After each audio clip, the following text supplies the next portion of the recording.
On June 3, 2026, Reuters published what looked like an ordinary business story. India's largest automaker, Tata Motors, will license a complete vehicle platform from China's Chery to produce its premium electric brand, Avinya. The news did not dominate headlines that day. After all, business cooperation between India and China is not rare, but a closer look reveals something far more significant. This is not a parts purchase, not a joint venture. It is platform licensing, a Chinese automaker selling its complete vehicle architecture, electric drive system, and manufacturing processes to an Indian giant. Tata currently holds about 35% of India's EV market, the undisputed leader. Its best-selling models are in the price range of RMB 80,000 to 150,000, approx. 11K, 21K, mid-range and affordable. Avinya is positioned as a premium brand, likely priced above RMB 300,000, 42K. So the question is, why can a company that thrives in the mid-range market not build a premium EV on its own? Why does it need help from China, a country that India once considered technologically backward? To answer that, we must go back to Tata's technology roadmap. Tata's original plan was clear. Use the EMA electric platform developed by its own British luxury brand, Jaguar Land Rover, to build Avinya. That platform was designed for premium EVs with a target launch in 2025. But in 2025, according to Reuters, JLR suddenly shelved its India EV production plan based on the EMA platform. The exact reason was not disclosed, but reasonable speculation points to cost, technical adaptation challenges, or a strategic shift inside JLR. This shelving was a fatal blow. Avinya is Tata's only flag for brand elevation, and time does not wait. India's EV market is growing at over 80% per year, with competitors like Mahindra, Hyundai, and Kia accelerating their plans. Tata's existing models dictate its supply chain, design language, and engineering capabilities, all built around the mid-range market. Jumping to a completely different premium platform is a massive technological leap with a long development cycle. Tata faces a classic time capability trap. Self-development would take at least 5 years, but the window for premium EVs may close in just 2 or 3. If it does not launch soon, the opportunity to move up market disappears. Against this background, Tata turned its eyes to Chery. Why Chery? Because Chery already has a joint venture with JLR, and Chery's platform has been internally evaluated and validated by JLR. For Tata, choosing Chery is a second-best but pragmatic decision. It is not an ideal long-term solution, but it is the only way to get a mature, proven, premium electric platform in the shortest possible time. Now look at the other side. Chery. Chery was the first Chinese independent brand to export cars. In 2025, it exported over 1.34 million vehicles, ranking first among Chinese brands for many years. But Chery has its own problems. In Q1 2026, Chery's domestic sales collapsed by 45% year-on-year. Domestic sales now account for less than 27% of its total. In the brutal price war at home, Chery is losing its home advantage.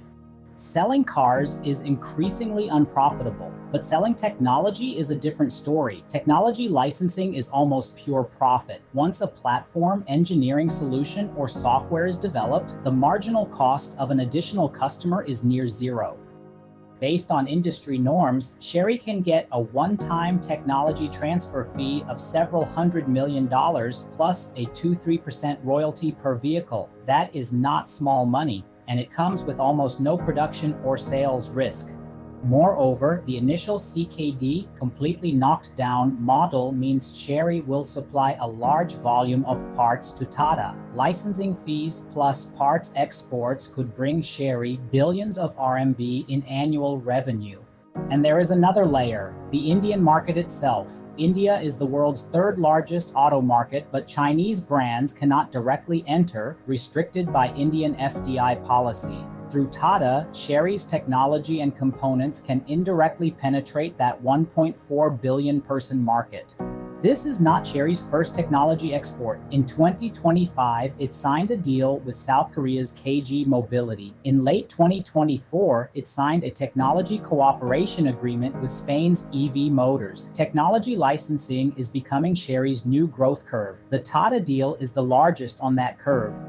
So this is not aid, it is not a strategic alliance, it is a business transaction based on mutual self-interest. Each takes what it needs, nothing more. There is a third player in this deal, Jaguar Land Rover. It is both a Tata subsidiary and Chery's joint venture partner in China. That triangular relationship is very delicate. JLR's shelving of its India EMA plan forced Tata to turn to Chery. This actually reveals a crack in technology integration within the Tata Group itself. A question worth asking, why can't JLR's platform be used directly by its parent company? Possible explanation, JLR's platform was designed for the global premium market. Its cost structure, supply chain, and production standards do not match the Indian market. Chery's platform, from the beginning, took cost control and mass manufacturing into account, a better fit for India's price sensitivity. From an engineering perspective, transplanting Chery's platform to Tata's line is easier than using JLR's. Also note, Chery and JLR's Chinese joint venture, Chery Jaguar Land Rover, is already using Chery's electrification technology to develop the Freelander brand. That means Tata, as JLR's parent, is effectively paying technology fees to its own joint venture partner. This triangle shows one thing. In today's deeply divided global auto industry, who owns whom no longer equals technology control. Real control comes from who defines the platform architecture. Let's look at the impact on 3 levels. First, Tata. In the short term, Tata wins. It gets a premium platform fast, can launch Avinya by 2027, and keeps its brand elevation window open. But in the long term, Tata is locked into an awkward position. Using Chery's platform reduces the incentive to develop its own. If Tata gets used to borrowing, its in-house capabilities may further atrophy. Moreover, Tata faces political risk. If India-China relations worsen, or if the Indian government tightens technology cooperation with China, this project could be halted at any time. Now, Chery. Chery is another short-term winner. A large licensing fee, ongoing parts exports, and an indirect channel into the Indian market. But Chery also has a risk. Over-reliance on technology exports might further weaken its competitiveness in vehicle manufacturing. If the domestic base continues to shrink, licensing income may not be sustainable. The worst-case scenario, Tata uses Chery's platform to survive the critical window, then replaces it with its own platform. At that point, Chery would not only lose a customer, but also have nurtured a future competitor. For India's auto industry, this deal is a double-edged sword. Positively, India can accelerate its premium EV push using Chinese technology. Negatively, it deepens India's dependency on Chinese technology and supply chains. The Indian government has been pushing for localization, but this deal, at least initially, relies on CKD imports from China, moving in the opposite direction. Tata must balance launching fast with nurturing local supply. Can India replace China as the EV powerhouse? This is the core question. My answer is clear: no, not in the foreseeable future. Reason 1, scale gap. China is the world's largest EV market, 60 times the size of India's. Scale determines supply chain density, cost advantages, and iteration speed. Reason 2, supply chain completeness. China has the world's most complete EV supply chain. Any component can be sourced within 200 kilometers. India is far from that level. Reason 3, iteration speed. China's EV technology iteration has become a flywheel. New battery tech, new platform architectures, new manufacturing processes every year. India cannot even develop its own premium platform yet. Reason 4, infrastructure lag. Often ignored, but fatal. EV adoption depends not only on the car, but on charging convenience. India's public charging stations are less than 1/20th of China's and extremely uneven. A few in Delhi and Mumbai, nearly none in smaller cities and rural areas. Even worse, the power supply itself. India often faces electricity shortages. Many areas experience several hours of blackouts per day during summer peaks. Building charging piles is useless without a stable, reliable grid. Charging infrastructure requires huge capital, a stable grid, and sound urban planning, all long-standing structural weaknesses in India. Over the past decade, China invested hundreds of billions of RMB in charging infrastructure. By end of 2025, it had over 3 million public charging piles, covering all prefecture-level cities and over 90% of county-level administrative areas. India, by end of 2025, fewer than 150,000 public piles, mostly in 3 states. That gap cannot be closed in a few years. India is not unaware of this problem. The Modi government set a target of 1 million charging piles by 2030, but given India's execution efficiency, land acquisition difficulties, and grid upgrade costs, that target will likely be severely missed. Even if built, maintenance, operation, and standardization are huge challenges. Now contrast this with China's execution. BYD is partnering with Sinopec to build a flash charging network. Sinopec operates over 30,000 gas stations nationwide, the most of any company. These stations are being converted into integrated energy hubs, fuel charging, solar. BYD's flash charging technology can add several hundred kilometers of range in just 10 minutes, almost as fast as refueling.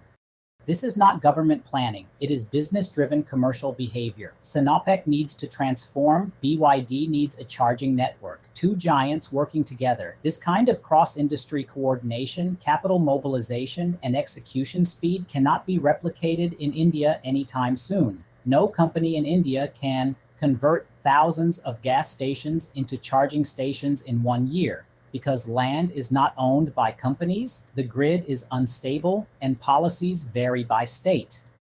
And look at BYD's technological depth. BYD not only makes cars, it makes its own batteries, blade battery, its own motors and controllers, the entire 3 electric system, even its own chips, automotive-grade IGBTs and SiC power devices.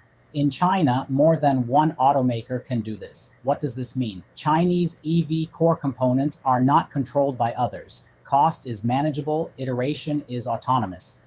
In contrast, India, Tata is using Chery's platform. Its batteries will likely be imported from China or Korea. Its controllers and chips are even more dependent on external sources. No Indian automaker can produce its own IGBT chips like BYD. No Indian battery maker reaches the scale of KTL or BYD. This vertical integration gap is even more fundamental and harder to close than the platform gap.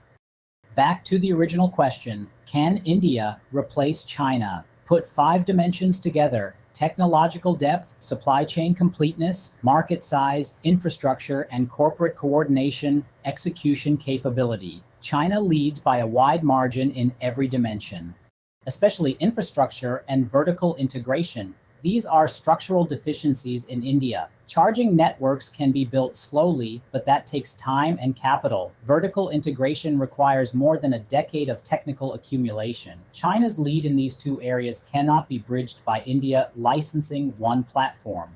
Final conclusion, India's EV industry will grow. It will become an important pole in the global EV landscape, but it cannot replace China because replacement requires surpassing, and surpassing requires an independent and more advanced technology system, a complete and self-controlled supply chain, and a matching infrastructure system. Tata's borrowing a boat from Chery shows how far India is from that goal. It cannot match China's speed because speed is underpinned by systemic national power, not just buying a platform.